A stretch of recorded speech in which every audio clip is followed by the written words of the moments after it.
the children of Africa. I greet you from wherever you are watching me from.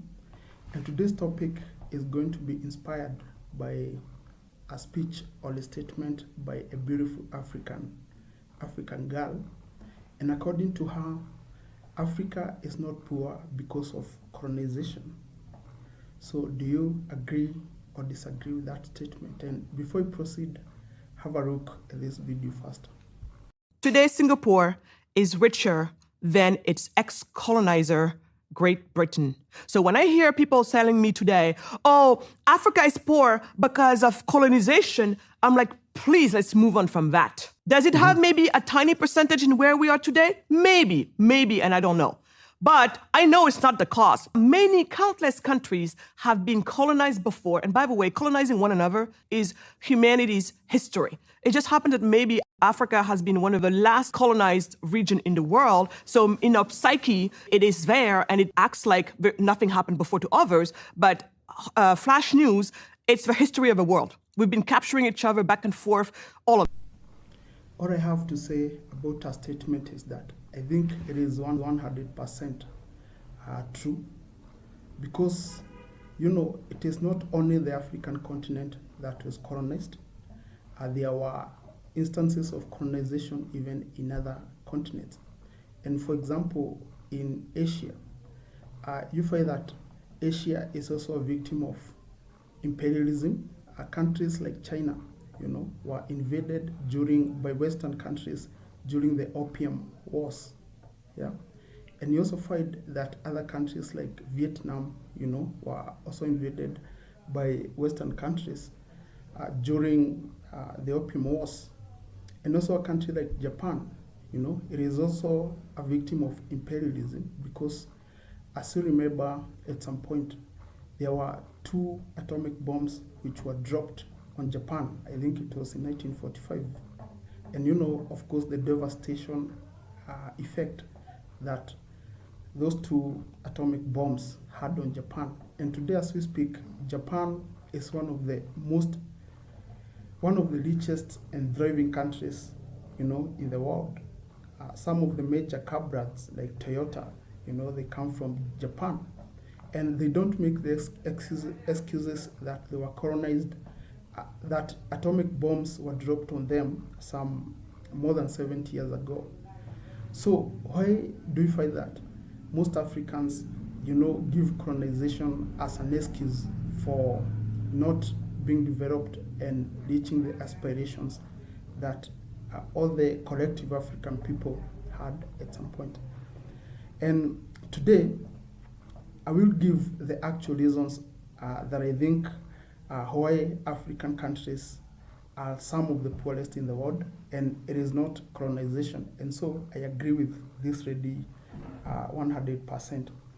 And one of the main factors that contribute to the poverty in African countries is the lack of a group mentality. And what I mean by this is that, among the Asians, money circulates a total of 18 times before, it leaves the community. And if we talk about the Jews, money circulates more than 18 times before it leaves the community. The white community, I think it is somewhere between 17 times. But when it comes to the African people, money circulates for just half a day. Yeah.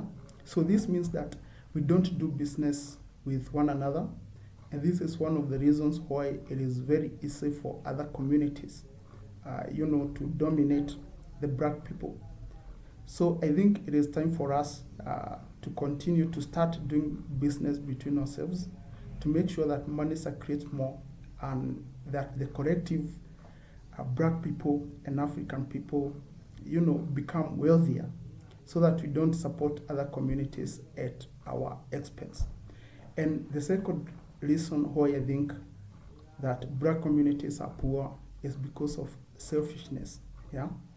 So you find if an African ascends to the presidency, he takes that as an opportunity to embezzle government funds and become rich at the expense of his people, notwithstanding the fact that his people are very poor. So he doesn't care.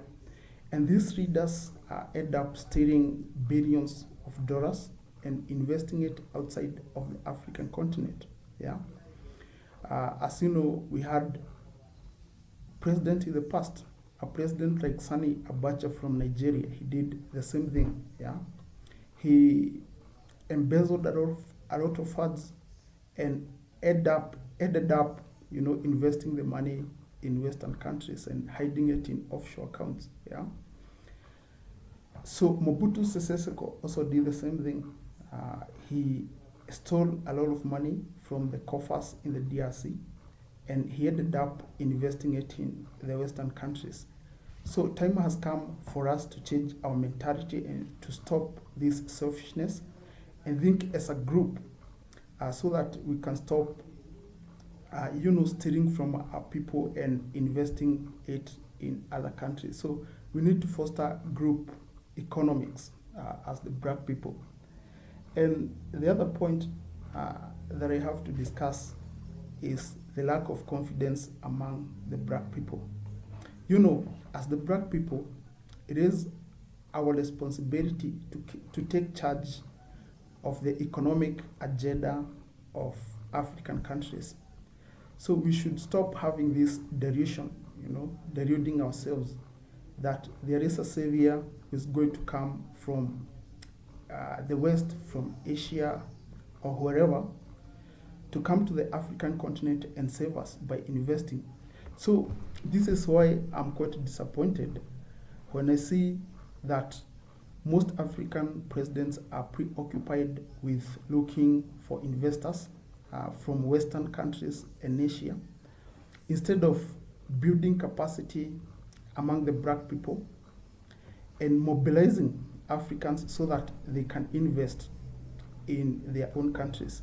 You see, the downside of looking for foreign investors from other countries, is because, at the end of the day, they are going to repatriate the profits.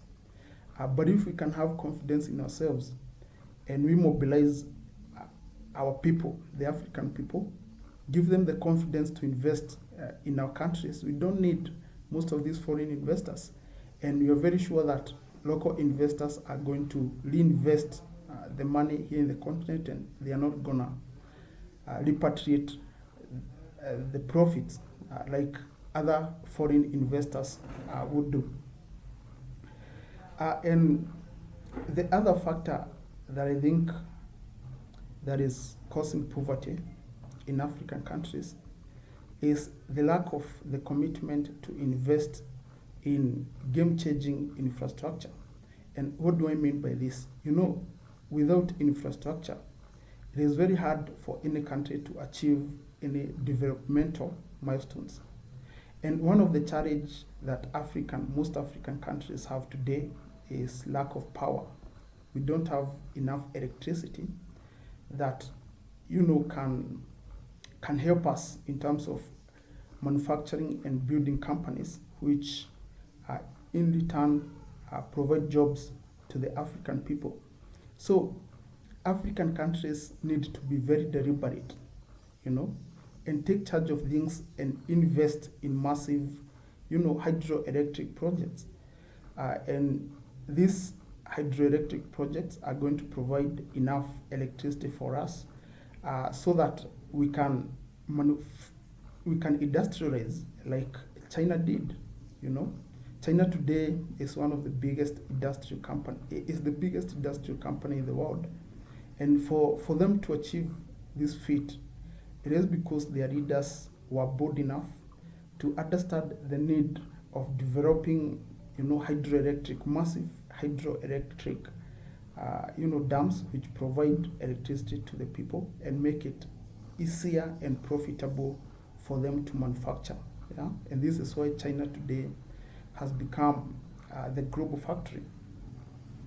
And the other reason why African countries are poor is because we have failed, for more than 50 years of independence.